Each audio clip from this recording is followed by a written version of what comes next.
warahmatullahi wabarakatuh. Siamo tutti fratelli. Halo teman-teman, perkenalkan nama saya Adifa Nirdita Baptista Besari. Saya perwakilan dari kontingen SMA Negeri 1 Sukoharjo. Nah, di sini nih kita bakal belajar bareng. Kita bakal belajar seputar gender ya teman-teman. Teman-teman udah pada tahu belum nih? Apa itu gender, peran gender, ketidakadilan gender, kebutuhan praktis gender, dan kebutuhan strategis gender.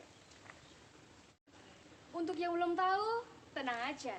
Di sini kita bakal belajar bareng. Kita belajar memahami dan mendalami materi gender bersama-sama. Sehingga kita menjadi lebih tahu. Yang pertama, kita akan membahas tentang apa itu gender. Tunggu dulu teman-teman. Ternyata di sini ada amplop loh. Yuk kita buka bersama-sama. Mari kita buka.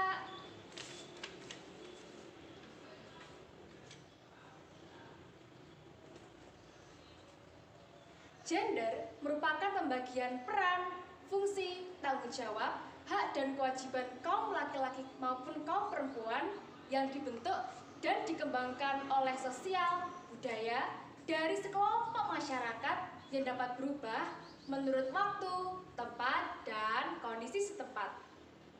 Nah, itu tadi merupakan pengertian dari gender ya teman-teman.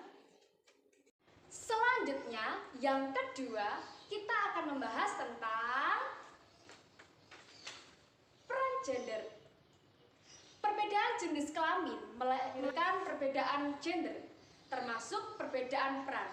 Inilah yang memunculkan adanya istilah peran kodrati dan peran gender. Lantas, apa yang dimaksud dengan peran kodrati itu? Peran kodrati merupakan peran yang muncul berdasarkan jenis kelamin dan tidak dapat dipertukarkan. Sedangkan peran gender merupakan hal-hal yang berkaitan dengan tugas, wewenang, tanggung jawab, kegiatan atau pekerjaan yang sesuai atau tidak sesuai pada masing-masing jenis kelamin. Contohnya nih, dalam masyarakat, peran sebagai kepala keluarga yang paling cocok disandang oleh kaum laki-laki. Mengapa demikian? Karena kaum laki-laki diberi wewenang sebagai kepala keluarga dan pencari nafkah utama dalam keluarga. Selain itu, kaum laki-laki pun juga diberi wewenang sebagai pemberi keputusan. Sedangkan peran gender perempuan yang paling pantas dan dihormati adalah sebagai ibu rumah tangga, mengurus rumah tangga, termasuk memasak, mencuci, mengasuh, dan membesarkan anak. Nah, itu tadi merupakan penjelasan mengenai peran gender ya teman-teman. Lanjut ya, yang ketiga, kita akan membahas tentang ketidakadilan gender. Ketidakadilan gender merupakan berbagai tindak diskriminasi yang bersumber pada keyakinan gender. Bentuk ketidakadilan gender yaitu yang pertama, marginalisasi, peminggiran atau pemiskinan ekonomi. Yang kedua, subordinasi, anggapan bahwa perempuan tidak dianggap penting atau dinomorduakan. Yang ketiga, stereotip, pelabelan atau stigma. Yang keempat, violence, kekerasan. Yang kelima, diskriminasi, pembedaan. Yang keenam, multi burden, beban kerja lebih panjang dan lebih banyak. Teman-teman, tahu nggak sih, ketidakadilan gender ini lebih berdampak negatif pada kaum perempuan dibanding kaum laki-laki loh. Ada yang tahu alasannya?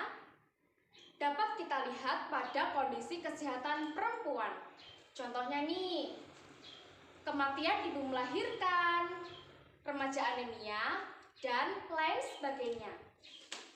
Ketidakadilan gender merupakan ketidaksetaraan yang tidak dianggap pantas dan tidak adil. Nah teman-teman, itu tadi merupakan penjelasan mengenai ketidakadilan gender ya.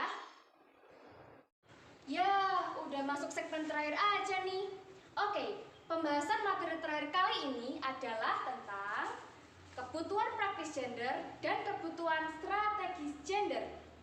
Kebutuhan praktis gender merupakan kebutuhan-kebutuhan jangka pendek yang berkaitan dengan perbaikan kondisi perempuan maupun laki-laki untuk menjalankan peran-peran sosial masing-masing. Contohnya nih, perbaikan taraf kehidupan, perbaikan pelayanan kesehatan, penyediaan air bersih, penyediaan lapangan kerja, dan pemberantasan buta aksara. Sedangkan kebutuhan strategis gender merupakan kebutuhan-kebutuhan jangka panjang laki-laki maupun perempuan yang berkaitan dengan pola relasi gender dan perbaikan posisi laki-laki maupun perempuan.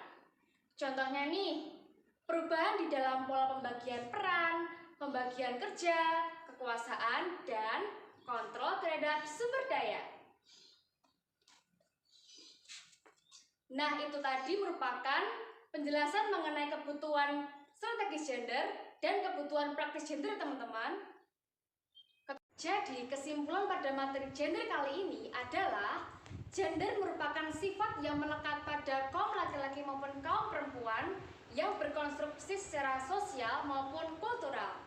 Ingat, gender itu berbeda dengan seks ya teman-teman. Kalau seks merupakan jenis kelamin yang bersifat biologis dan tidak dapat diubah. Sedangkan gender merupakan pembagian peran tanggung jawab laki-laki maupun perempuan yang dapat dirubah. Nah, jadi itu tadi merupakan penjelasan mengenai materi gender ya teman-teman. Semoga teman-teman mudah memahami dan semoga materi ini bermanfaat untuk kita semua.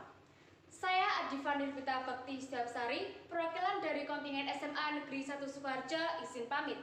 Siamo tutti fratelli. Wassalamualaikum warahmatullahi wabarakatuh.